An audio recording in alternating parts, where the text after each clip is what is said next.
But I think the military's catching on. A couple of weeks ago, I talked to a Green Beret. He says, hey, in our barracks area, he said, we got a big banner. Expletive, the New World Order.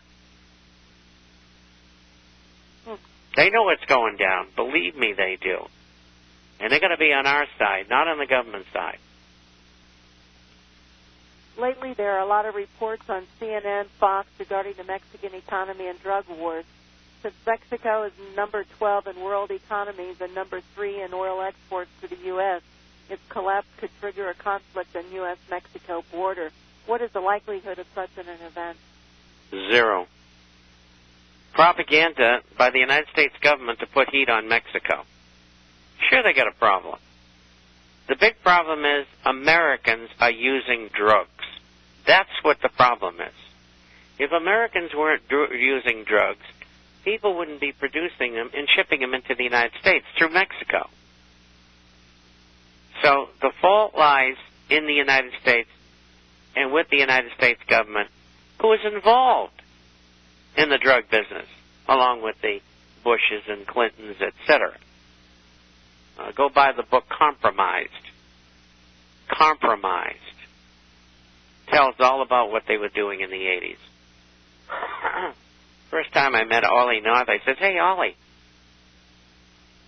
I read all about you in Compromised. He said, let's change the subject. The criminals. But anyway, a secret deal has been made between the narcotraficantes and the government in Mexico. And there's still some killings going on, but that's the tail end of what they're doing. And the criminals have made a deal with the criminals in the government in Mexico. And they're going to supply them with $100 million for their stabilization plan.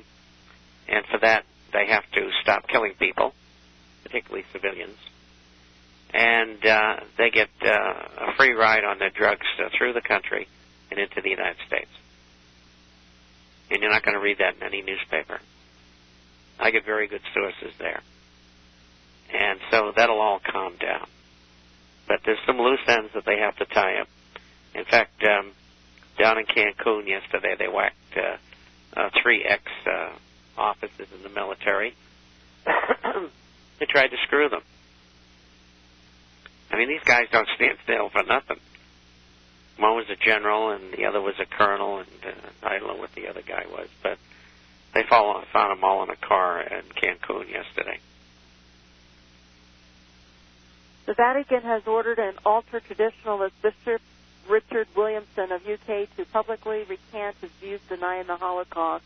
According to various sources, the gas chambers were put up after the war by the Soviets. Well, I've seen a number of books, scholarly pieces on the subject, and they say the same thing. And, of course, the world Jewish community says something different. I'm not an expert at that, so I don't know. But I think it should be something that should be discussed in the open by members of both thought processes in a fair and open-handed manner to come to a conclusion as to which side is correct. And that'll settle a problem that has arisen over many years, probably the last 25 years, probably about the last 40 years in particular, where a number of books, I think Butts' book was the first one that was written on the subject. And I've seen reports from people who said, look, we tested all the ground and everything where these events were supposed to be happening with the Zyklon B gas, and there's nothing in the soil. So, there would be residue if they used that here. So, the answer to the whole thing is representatives from both strains of thought get together and hash it out. And then we'll find out which side is correct.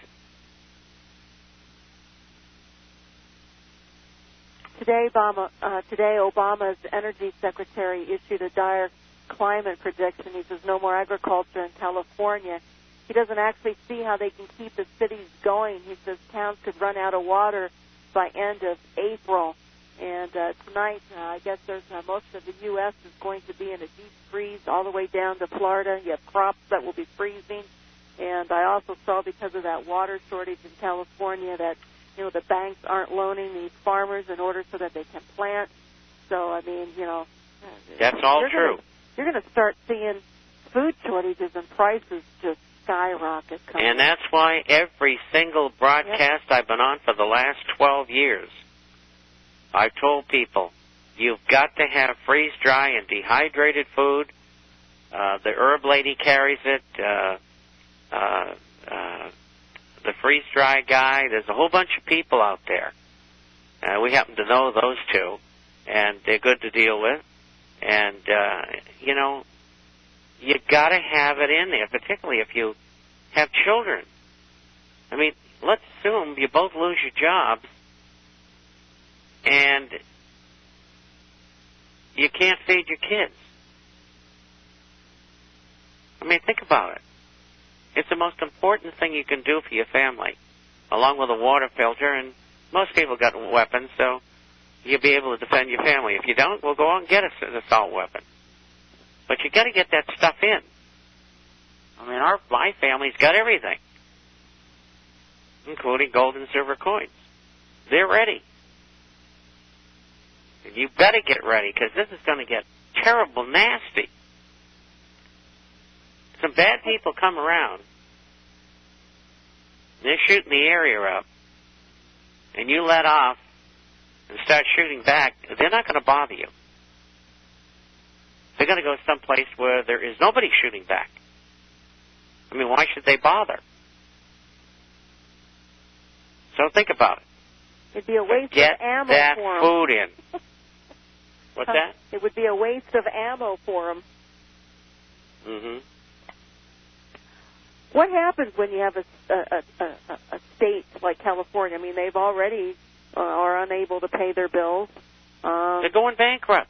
So how does it filter down through to the rest of the economy? Well, number one, people will stop paying their taxes.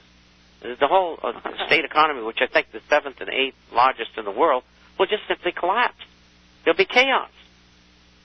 And in the LA, Long Beach area alone, there's 250,000 gang members that are as well armed as our military. Now, how would you like to be living there? I moved out in 92 because I knew this was going to happen. And I knew why it was going to happen. It's going to be terrible. They get an insurmountable problem. And if they go bankrupt, there's going to be a number of other states that go with them. And then the federal government's going to have to print up another $5 or $10 trillion to give to the states. And gold will go to $15,000 an ounce or something. Who knows? You've got to have gold and silver. You've got to have food. You've got to have weapons, and you've got to have a water filter. And I know people are asking me about gas masks.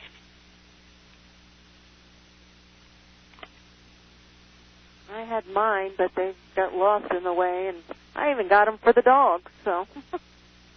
so, hey, it's better to have them and not need them than to need them and not have them, so... Well, keep the dogs fattened up. Yes. Oh, they will get... they're going to have to be my hunting dogs, but... That's called comida de perro. Oh, dog I meat. couldn't do that to my dog.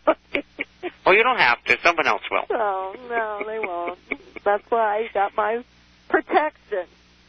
And we're just about out of time. And someone did send me an email the other day. We spoke about the solar generators and so forth. So I'm doing a little bit of investigation into that, and we'll be able to bring some news on that and to see if it's, how it's used, what kind of product, and so forth. So We'll probably bring that on Monday since it's been a busy week. And, folks, if you'd like a complimentary copy to the International Forecast, to give us a call at 800-375-4188. Folks, consider what you have. There isn't anything that carries the least amount of risk as like gold. And it's so important, 8% gold, 20% silver. Don't get caught up in the big percentage gains with silver that people constantly talk about. And we're out of time, and we'll talk a little bit more on that on Friday. Until then, be safe, have a good evening, and God bless. Thank you, Bob. Bye-bye.